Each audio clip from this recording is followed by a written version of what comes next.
অঞ্চলৰ অন্যতম স্বেচ্ছাসেৱী সংগঠন নৱবিকাশ সংঘৰ ৩৭তম প্ৰতিষ্ঠা দিৱস উপলক্ষে আয়োজন কৰে বাৰে ৰহণীয়া অনুষ্ঠান।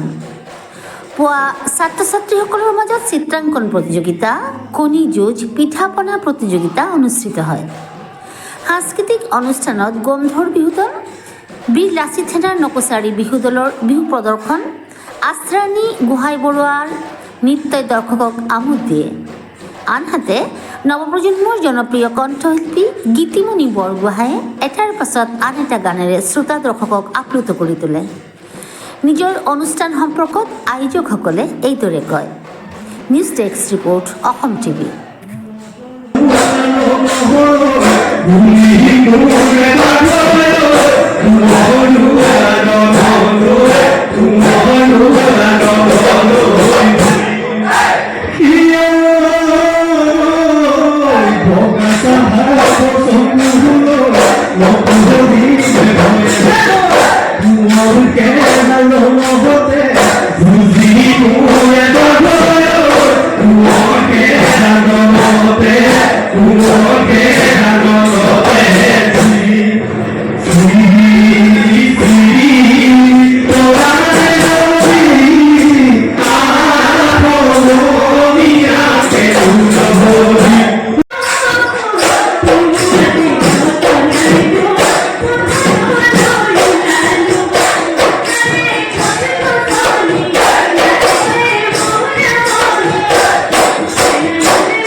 বেশি কথা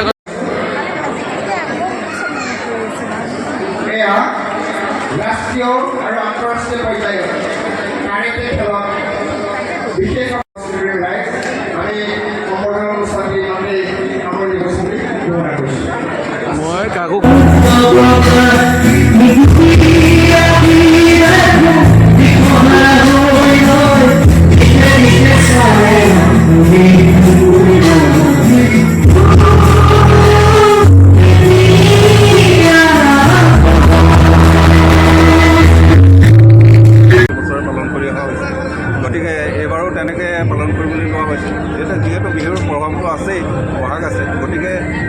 হুঁচৰি চাৰিটা যোৰা আমি প্ৰদৰ্শন কৰা হ'ল।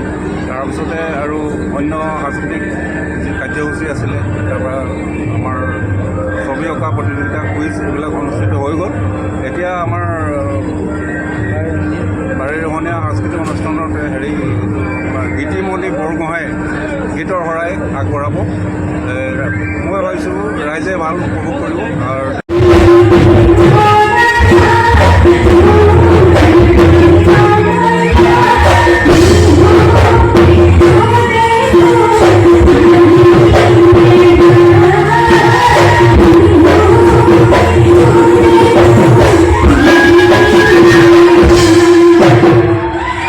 ভাল লাগিছে, বিৰাট ভাল লাগিছে। ইয়াৰ সকলোবিলাক মানুহে খুব মৰমীয়াল, ভাল লাগিছে।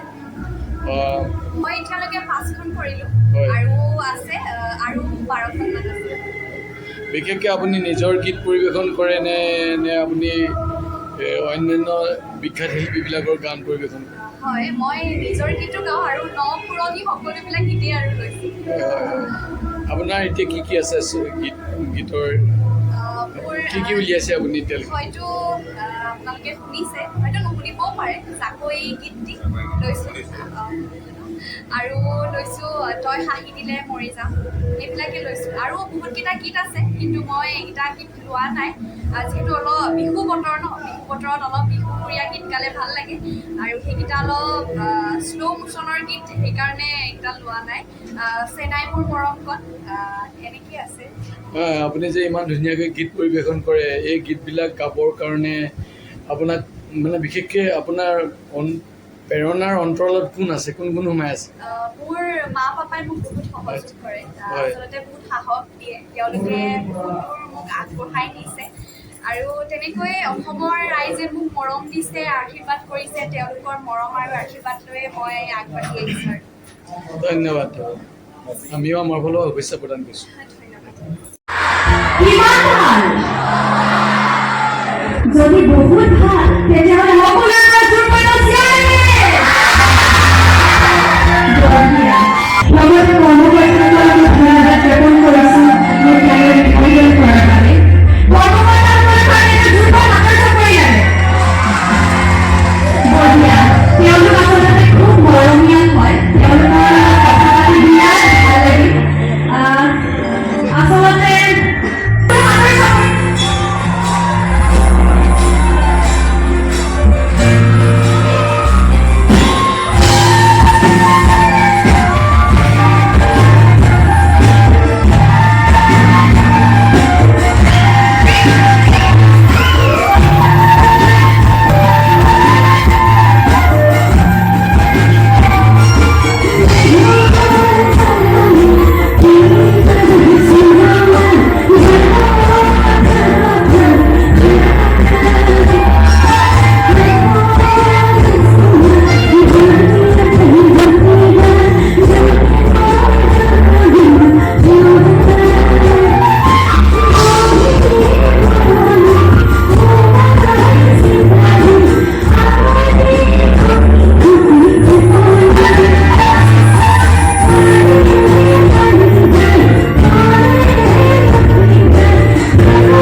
আৰু আমাৰ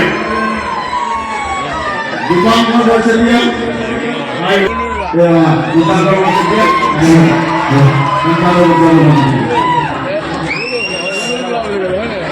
এইখিনিতে আৰু এজন সম্পাদক এখন